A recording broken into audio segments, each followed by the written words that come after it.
The online culture is massive. There's more than 1.2 billion people that currently play video games, 700 million of which are playing online massive multiplayer games like RPGs. That's 44% of the population that is playing video games. So you can imagine the culture is massive. It's almost a whole new world. Hi, everybody. My name is Michael D. Heft, and today I'm going to talk about the culture that is within online video games. I'm going to be talking about RPGs, and I'm going to be talking about World of Warcraft. The main point that I'm going to start with is that it is a mixing bowl of all races and origins and cultures.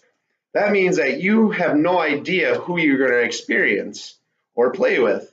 I played as a level 1 druid who could change forms, so you could be a cat attacking people, you'd be a bear and you would take damage, and you could be a tree and you'd be a healer.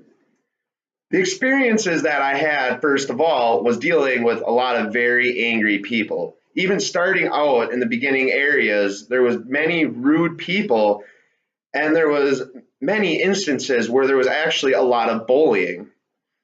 So getting help from a lot of those players was very difficult, and I had a very hard time communicating with those people because they were so used to the game, because the game has been out since 2004, and that I recently started playing 10 to 12 days ago. Of course, there was many people that would get easily upset with me. So after experiencing a wide variety of people of all cultures, I'd like to share my research and effects of playing an online video game. Never playing an online video game really affected my overall experience. Like I was saying earlier, starting out in the new zone, I had no idea what to do. So getting help was very, very difficult. So I figured, why not join a guild? A guild is like an online group, like a clan or etc., that a group of people get together and you go off and do dungeons and battles and you can fight other people together. So I figured that might be the best way for me to get into the video game. That way I could truly experience the culture.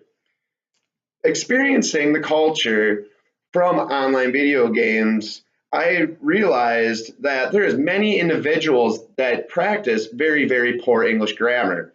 And I have a very big belief that not practicing the grammar online, they must also do that like face-to-face communications and over text messages. So I feel like that is ruining a lot of the communicational skills that we are starting to use. There was a lot of relations that actually have started online. From playing in my guild, I noticed that there was a lot of friends that lived 2 to 3 states, sometimes across the country or on another continent, that were best friends. If not, they were dating. So that was really neat. And I felt that was very interesting.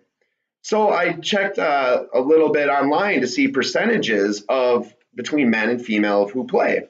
I realized that 66% of all MMO, massive multiplayer online players, are men. And then 53.6% of all online RPG role-playing games were actually female. And of course, the remainder, 46.5%, were men.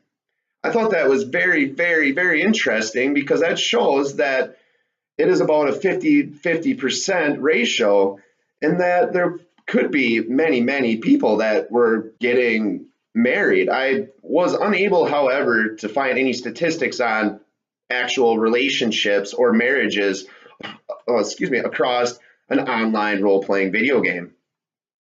But after interacting with so many people, I felt very stressed and embarrassed. It felt like I was a kid learning something completely new, like tying your shoe. It took me, let's say after 10 or 12 days, I'm still unable to be the best at this video game. Because it is a whole new world of communication and interactions. You learn a lot, and it is a whole new culture. Now I'm going to compare about the two cultures from which online role-playing games and our day-to-day culture in North America.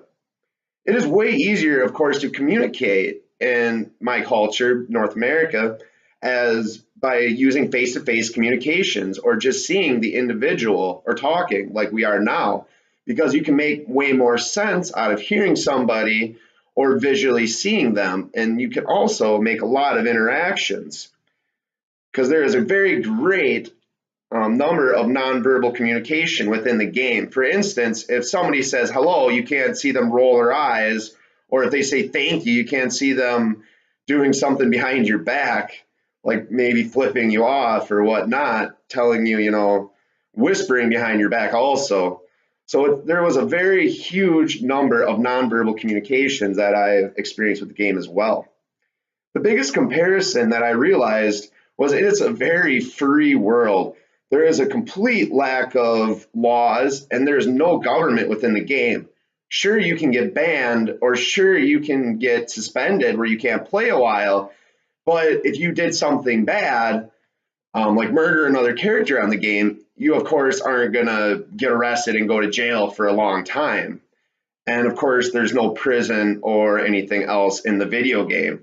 So there was a huge difference in that because, of course, no regulations. So to wrap up my overall experience, the culture that is within an online role-playing game such as World of Warcraft is very, very, very intense.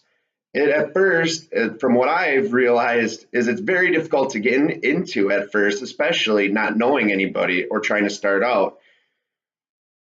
And then the relations which can build are massive and intense. And that is probably the biggest part that I found very interesting was the people that get together and sometimes actually form a relationship. Of course, being very stressed out and hard to communicate. I felt this was a very awesome assignment, and it is great to experience such a very awesome culture. Thank you so much for listening, and I think I'm actually going to start playing that game right after this.